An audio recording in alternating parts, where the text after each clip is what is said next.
kang makikialam, Ontiveros. Alam mo, Ontiveros, eto lang, makinig ka na mabuti Para kang yung isang vlogger. Sino yung vlogger na yun? Itong vlogger na to, yan yan vlogger na yan. Itong mga bagong akusasyon. Hanggang saan na ang kaya mong isakripisyo sa ngalan ng pananampalataya ang mga OFW na dating miyembro ng Kingdom of Jesus Christ ni Pastor Apollo Kibuloy umabot daw sa puntong nameke ng charity group, nameke ng kasal at kinalimutan pati sariling pamilya. Sa front line ng balitang yan, si Mean Los Baños. Mas maraming perang maibibigay, mas marami ang matatanggap na blessing. Ganyan daw ang pamantayan ng pananampalatayang itinanim sa utak ng mga miyembro ng Kingdom of Jesus Christ na pinamumunuan ni Pastor Apollo Kibuloy. Isiniwalat yan ng mga tumiwalag na miyembro na humarap kanina sa pagdinig ng Senado. Kabilang si Reynita Fernandez, isang Singapore. Kayod kalabaw daw siya noong 2016 nang maging miyembro siya ng Kingdom of Jesus Christ o KOJC. Mantakin mong ang sweldo niya lang bilang domestic helper ay 1,000 Singapore dollars o higit 41,000 pesos. Pero ang kota niya sa KOJC times 12 niyan o 12,000 Singapore dollars, katumbas ng kalahating milyong piso sa loob ng 6 na buwan. Pakapala na lang daw talaga ng mukha para lang maabot ang kota at matupad daw ang pangako sa kanila. Sandali lang. Nikki B, salamat po Ilagay natin sa tamang perspective ito Kasi tandaan nyo, church, ito Even if I think, ito sa akin, sarili ko, I do not believe in Kibuloy. I think he is a false prophet. Diretsuhan tayo. Sa tingin ko, sablay talaga siya pagdating sa relihiyon. Pero gayon pa man, tandaan nyo, this is a religion. Hindi kayo pinilit dyan. Yung tithes ninyo, pinaniwalaan ninyo. Di wag kayo magbigay. Ganun kasimple. Sabi nga nyo, pananampalataya nyo yan worker kayo Kayo nagboluntaryo, kinulong ba kayo? Ibig sabihin, kung kayo man na brainwash, kung yan ang sinasabi nyo, na brainwash kayo nun, it doesn't mean kriminal na si Kibuloy. Tanga lang kayo, ganun. You understand? Kasi kung ito sinasabi nyo, naloko kami kasi ito lang ang budget namin. Gago pala kayo Ba't kayo pumayag? Una-una nag-volunteer ka dyan Sinabi mo magsisilbi ka sa Panginoon, problema mo na yun. Tapos sasabihin mo ngayon gagamit, kasi mali mali talaga to Mali yung perspective ninyo. Kayong mga witness na pinresinta ni Ontiveros. Sabihin na natin, kayo ay sinabihan na mag-tithes, kayo ay sinabihang, bakit kung hindi ba kayo magta-tithes, babariling kayo? Tanga lang kayo talaga, nauto kayo. Hindi ko sinasabing masama ang tithes ako naniniwala ako sa tithes. Pero remember, hindi naman kayo pwedeng puwersahin ng kahit anong church ninyo. Ngayon, kung may nagpe-puwersa ang church sa inyo, problema nyo na yan. Hindi lumayas kayo sa church, hindi naman pag lumayas ka ba sa church, babariling ka? Pambihira.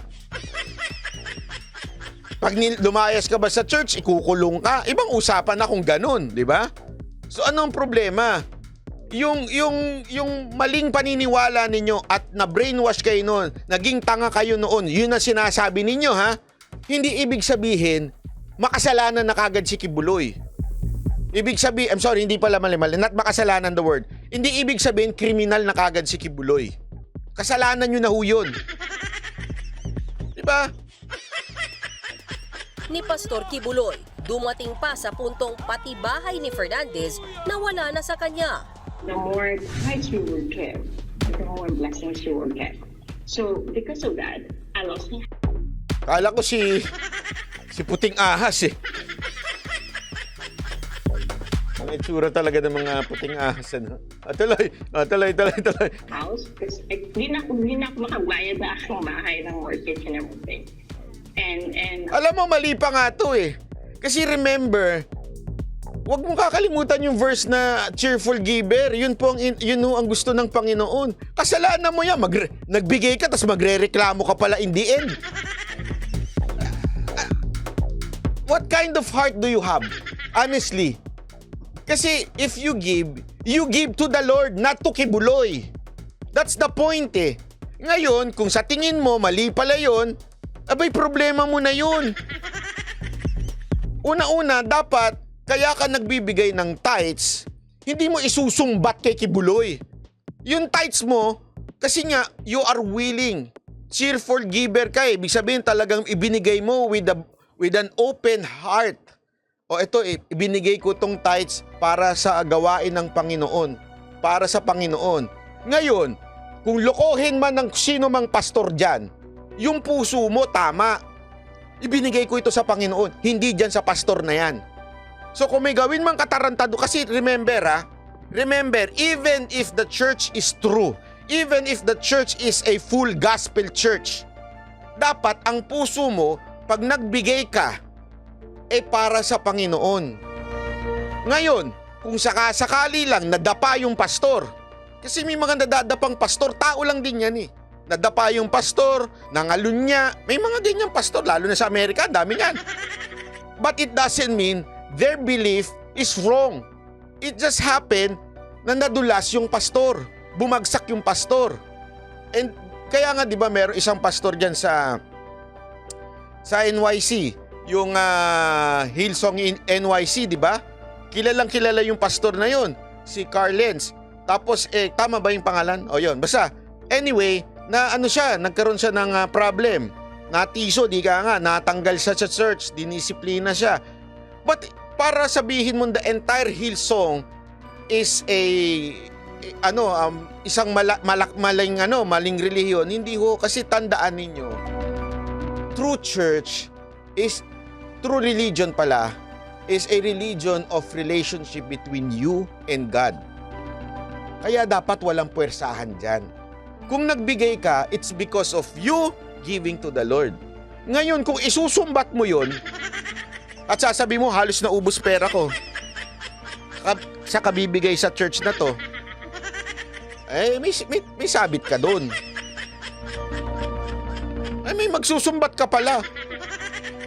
So, hindi mo pala binigay sa Diyos yun, binigay mo kay Kibuloy. Mali ka doon. Diba? Oh, ay nako. I owe a lot because has never been stopped of the giving. Oh, kasalanan mo yun. You never stop giving.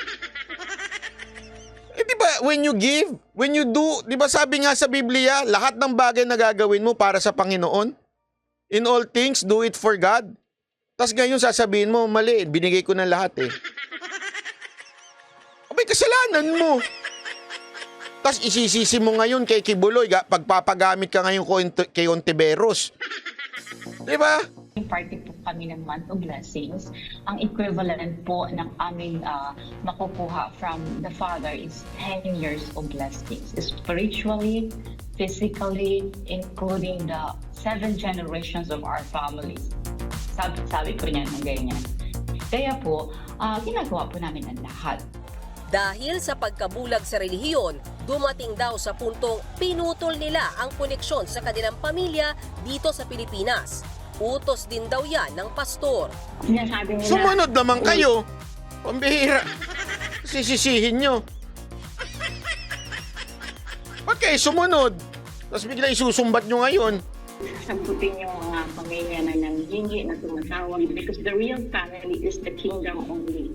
That's the fact. That's it. I mean,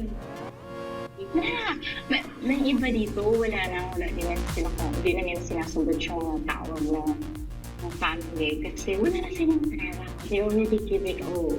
They don't even own their time. They don't even own their themselves. Gaya ni Fernandez, meron din daw kota ang dati ring miyembro ng KOJC na tumistigo sa pagdinig na si Dindo Makiling. Nagtatrabaho siya sa Canada. Gabi-gabi raw silang nakakalikom ng 165,000 pesos mula sa mga malls at superstores para kay Kibuloy. Gagamitin daw ang pera sa Children's Joy Foundation na isang charitable organization na binuo ng pastor. Kunwaring para sa mga mahihirap na bata sa Pilipinas ang malilikom na donasyon.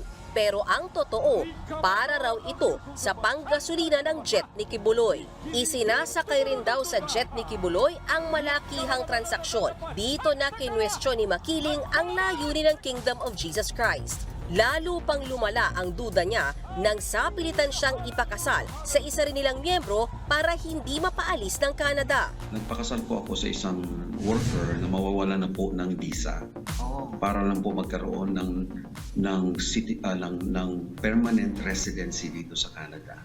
So mangyari po, dahilan po ako'y Ganun pa talaga si Ontiveros. Parang may Tama ka, Diego Latico, tinitebis talaga to si Kibs. Lahat na lang eh, lahat na lang. Alam mo sa totoo, ito anong pakialam mo, Ontiveros? Again hindi ko sinasabing tama itong ginagawa ng relihiyon na ito. Hindi ko sinasabi yun. Pero kung meron man silang gawin, wala kang pakialam dun. Kung utusan man nila yung kanilang mga tauhan, no, pakasal ka dyan kasi sabi ng Diyos yan. Mali man yun sa pananaw ko. Wala kang pakialam dun, Ontiveros.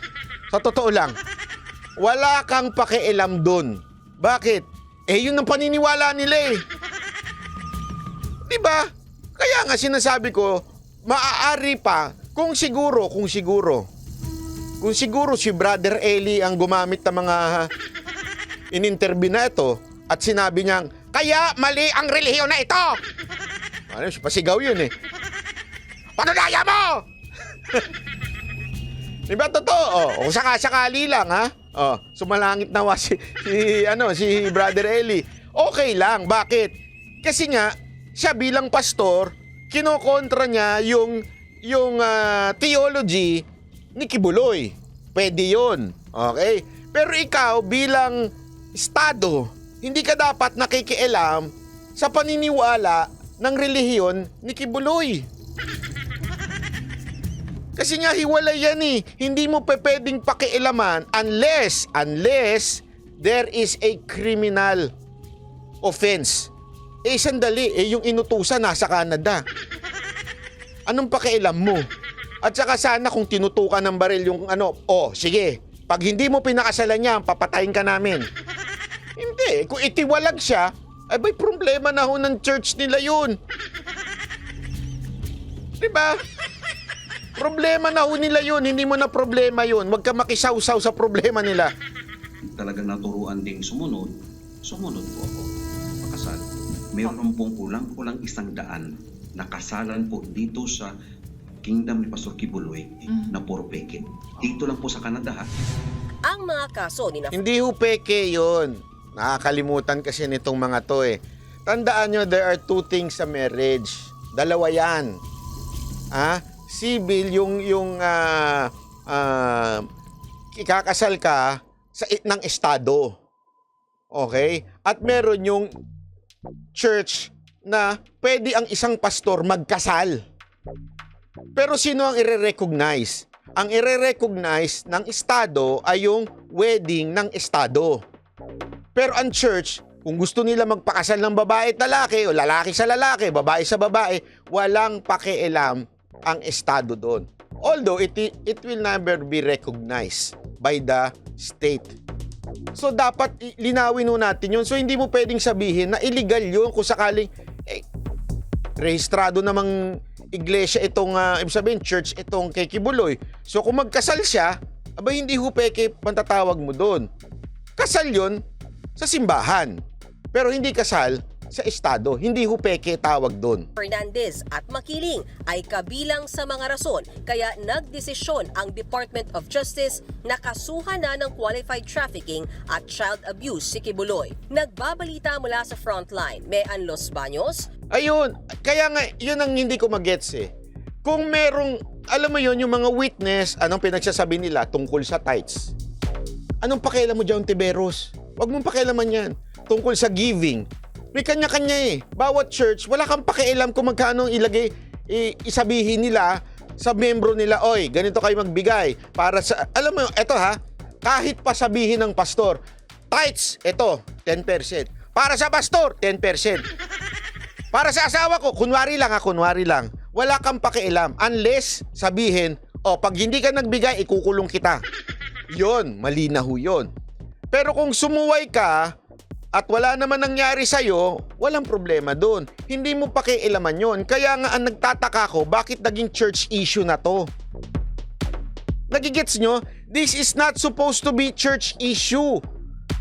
Etong pagdinig na to, it's about doon sa, ano ba yon? Yung mga, eto, wait lang. Rason, kaya nagdesisyon ang Department of Justice na kasuhan na ng qualified trafficking at child abuse. Ayan, tungkol na yan sa mga forced labor at saka child trafficking. Yun dapat ang issue. Ito si Ontiveros, pinasok na eh. Baka pati pag-appoint ng mga ng mga worker nila, pati pag-appoint ng mga pastor nila, pakikialaman mo. Sumanib ka muna. Diba? Hindi mo dapat pakialaman yan. You may be against the religion. Okay, walang problema. Kalayaan mo maging against eh. Pero gagamit ka ng witness na ang nirereklamo nila yung kanilang maling paniniwala. Abay, katarantaduhan pala nila yun eh. Bakit mo pakikialaman? Diba? Bakit mo pakikialaman kung nagkamali sila at sinusumbat nila ngayon yung mga sinasabi nila?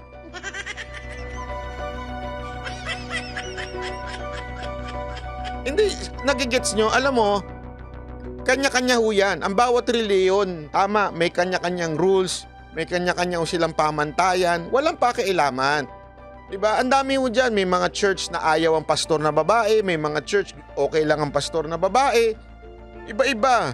Yung may mga church, umiikot yung tithes, parang sa Catholic Church. Pero meron namang mga walang ganun. O, meron silang requirement. Alam mo yun, yung requirement, okay lang. Hindi ko sinasabing tama, Sinasabi kong okay lang, hindi yun paglabag sa batas. But I am not saying tama yun. But, legally, walang problema yun.